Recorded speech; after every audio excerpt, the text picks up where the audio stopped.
আসসালামু আলাইকুম ওয়া রাহমাতুল্লাহি ওয়া বারাকাতুহু। সম্মানিত ভাই এবং বোনেরা, আশা করি আপনারা সবাই সহি সালামতে আছেন। পবিত্র রমজানের চতুর্থ দিনে আপনাদের সামনে আমি আল কালামের সূরা আহকাফের 11 থেকে 16 নম্বর আয়াতের বাংলা তর্জমা পড়ে শোনাবো ইনশাআল্লাহ।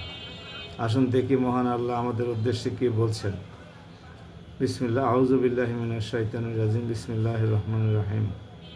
যারা কুফরি করেছে তারা ঈমানদারদের সম্পর্কে বলে, যদি ঈমান আনার মাঝে সত্যি কোনো কল্যাণ থাকতো তাহলে সমাজের সাধারণ মানুষরা আমাদের আগে তার দিকে এগিয়ে যেত না। যেহেতু এরা নিজেরা কখনো পথের কোনো দিশা পায়নি, তাই অচিরেই তারা বলতে শুরু করবে, এ তো হচ্ছে একটি পুরনো ও মিথ্যা অপবাদ। এর আগে মানুষদের পথপ্রদর্শক ও আল্লাহর রহমত হিসেবে মুসার কিতাব তাদের কাছে মজুদ ছিল, আর এই কিতাব তো পূর্ববর্তী কিতাবের সত্যতা স্বীকার করে।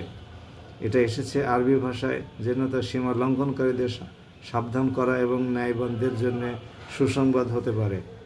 অবশ্যই যারা বলে আল্লাহ তাআলাই হচ্ছেন আমাদের রব, অতঃপর তারা এর ওপর অবিচল হয়ে দাঁড়িয়ে থাকে, তাদের জন্য কোনো ভয় শঙ্কা নেই এবং তাদের কখনো উদ্বিগ্ন হতে হবে না। তারাই হবে জান্নাতের অধিকারী, সেখানে তারা চিরদিন থাকবে। এ হচ্ছে তাদের সেই কাজের পুরস্কার যা তারা দুনিয়ায় করে এসেছে। আমি মানুষকে আদেশ দিয়েছি যে সে যেন নিজের পিতামাতার সাথে ভালো ব্যবহার করে, কেননা তার মা তাকে অত্যন্ত কষ্ট করে পেটে ধারণ করেছে এবং অতি কষ্টে তাকে প্রসব করেছে। এভাবে তার গর্ভধারণ ও জন্মের পর থেকে দুধ পান করানোর সময় হচ্ছে 30 মাস। অতঃপর সে তার পূর্ণ শক্তি অর্জনের বয়স পর্যন্ত পৌঁছায় এবং একদিন সে 40 বছরে এসে উপনীত হয়। তখন সে বলে, হে আমার রব, এবার তুমি আমাকে সামর্থ্য দাও। তুমি আমার ওপর শুরু থেকে যেসব অনুগ্রহ করে এসেছো এবং আমার পিতামাতার ওপরে যে অনুগ্রহ তুমি করেছো, আমি যেন এর কৃতজ্ঞতা আদায় করতে পারি। সর্বোপরি আমি যেন এমন সব ভালো কাজ করতে পারি যার ফলে তুমি আমার ওপর সন্তুষ্ট হবে। আমার সন্তান সন্ততিদের মাঝেও তুমি সংশোধন এনে দাও। অবশ্যই আমি তোমার দিকে ফিরে আসছি। অবশ্যই আমি তোমার অনুগত বান্দাদের একজন।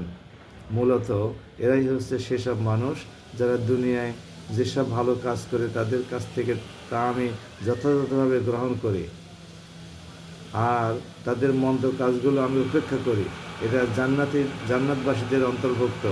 এদের কাছে প্রদত্ত আল্লাহর ওয়াদা যা সত্য প্রমাণিত হবে। সম্মানিত দর্শক শ্রোতা ভাই এবং বোনেরা, আল্লাহ পাক অনেক কথা বলেছেন। কাফিরদের সম্পর্কে বলেছেন, ন্যায়বানদের সম্পর্কে বলেছেন, জান্নাতীদের সম্পর্কে বলেছেন। কাফিররা যে মুসলমানদেরকে অবজ্ঞা করে কথা বলতো এবং মিথ্যা কিতাবের প্রতি অনুগত থাকার জন্যে তাদেরকে অপবাদ দিত, এ সমস্ত কথাবার্তা সম্পর্কে বলা আছে। পিতামাতার সাথে সদ্ব্যবহারের কথা বলা আছে। আসুন আমরা আল্লাহর নির্দেশগুলো পালন করার চেষ্টা করি। মহান আল্লাহ আমাদেরকে তৌফিক এনায়েত করুন। আসসালামু আলাইকুম ওয়া রাহমাতুল্লাহি ওয়া বারাকাতুহু।